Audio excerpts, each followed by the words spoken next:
عبس وتولى أن جاءه الأعمى وما يدريك لعله يزكى أو يذكر فتنفعه الذكرى أما من استغنى فأنت له تصدى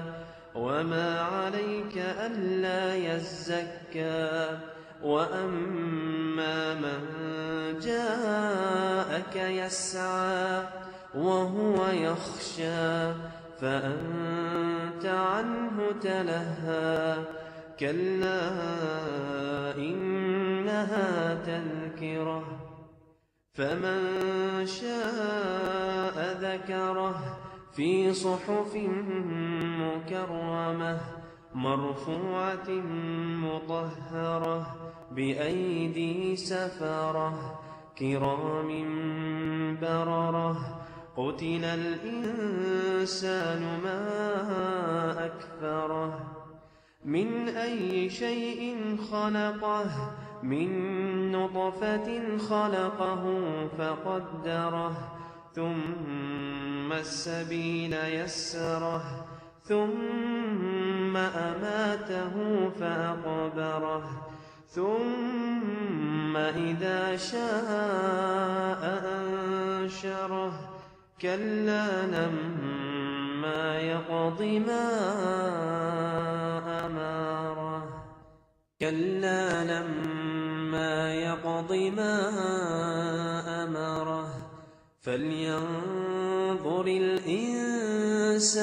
إلى طعامه أنا صببنا الماء صبا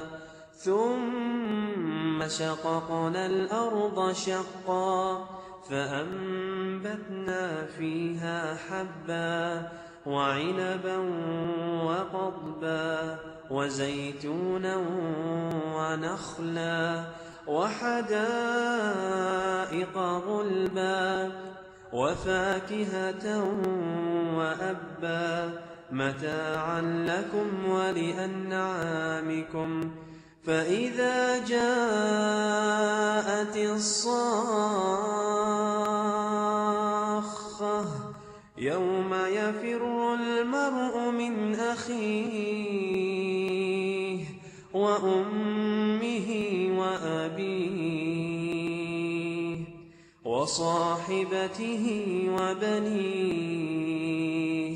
لكل امرئ منهم يومئذ شأن يغنيه وجوه يومئذ مسفرة ضاحكة مستبشرة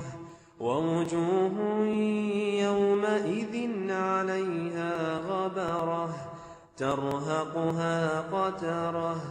أولئك هم الكفرة الفجرة.